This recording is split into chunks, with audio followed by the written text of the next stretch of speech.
Welcome back, my dear friends.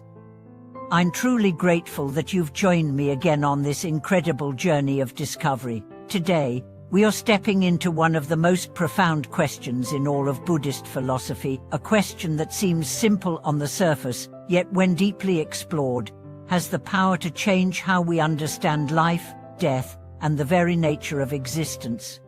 The question is this: did Shakyamuni Buddha truly die? For most of us, we learned that the Buddha lived over 500 years ago, achieved enlightenment under the Bodhi tree, taught for decades, and then passed away under the twin sal trees in Kshayaga, entering what is commonly referred to as parinirvana. But does parinirvana mean the Buddha ceased to exist? Did he really leave us? Or could it be that the truth is far more expansive, that he's still here, in ways we rarely notice? This isn't just a philosophical debate. It's a deeply personal inquiry.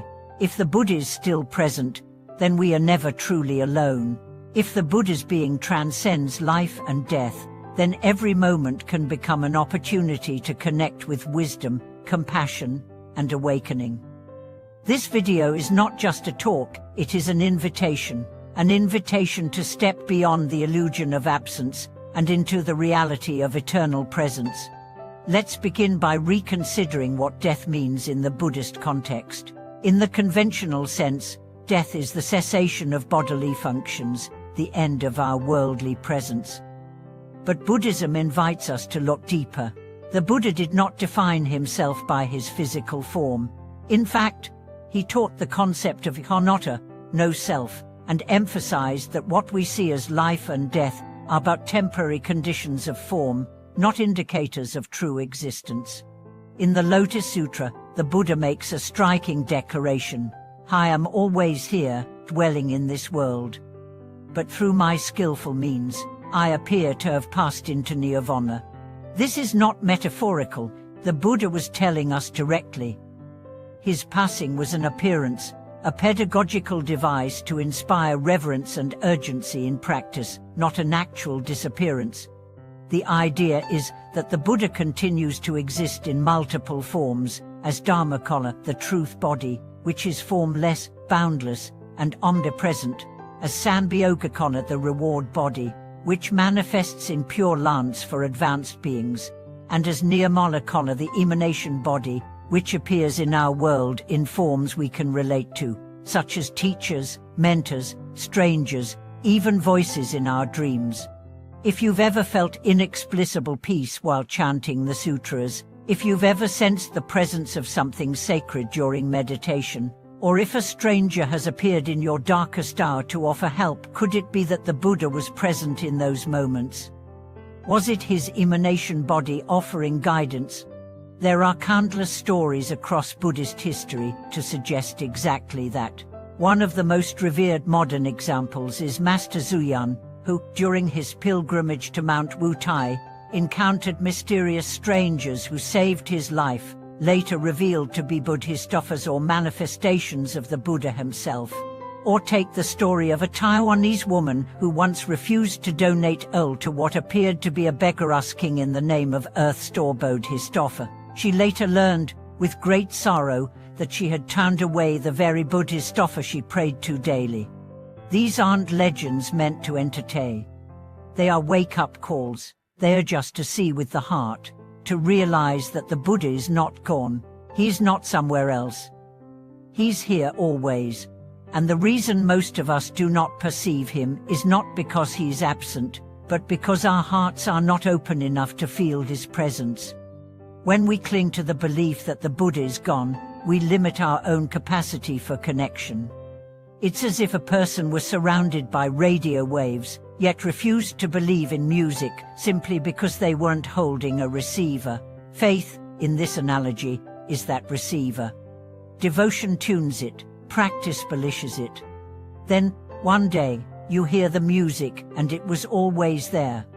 The Buddha's presence is like light. You may block it with your own shadows, but it still shines. His compassion is like the ocean. You may feel lost on the shore, but the waves are always reaching for you. His wisdom is like the sky, vast, silent, patient, waiting for you to simply look up. We must also remember what the Mahayana texts emphasize so beautifully: all beings possess Buddha nature.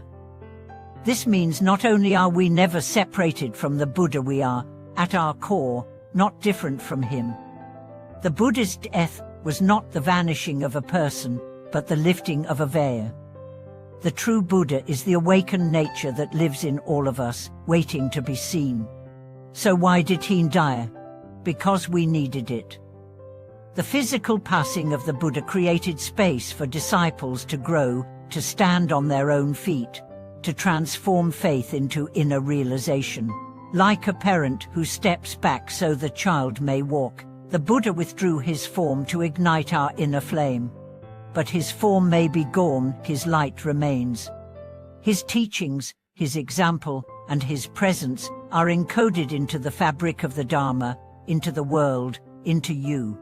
Perhaps you've wondered why so many Buddhists speak to the Buddha, bow to his image, and pray to him as if he were right there. It's because, for those who practice with true sincerity, he is. The Buddha is not a ghost of the past, but the pulse of the present. Not a historical memory, but a living presence. When we study the sutras, we are not studying history, we are conversing with the Buddha. When we practice meditation, we are not sitting alone, we are entering his mind. When we chant his name, we are not just vocalizing syllables, we are invoking his compassion and drawing it into our hearts. The connection is real. The presence is real. And the only thing required to feel it is your willingness to open the door. I invite you now to consider this. What would change if you truly believed that Shakyamuni Buddha is still here? How would you approach your daily life, your challenges, your practice? Would you feel less afraid? Would you feel more guided? Would you walk with more grace? Because that belief is not just comforting, it is accurate. The Buddha walks with you. The Buddha sits with you. The Buddha waits in your heart, every moment, whispering softly, "Waken. You are not alone." Thank you for joining me for this video. If it has touched something in you, I would love to hear your reflections in the comments below. Have you ever felt the Buddha's presence? Do you have stories of miraculous moments of connection? Please share your voice, it might just be the light someone else is looking for. And as always, don't forget to like, subscribe, and share this video with others who may need this reminder. The Buddha never left. He's right here, right now. Thank you for watching this video.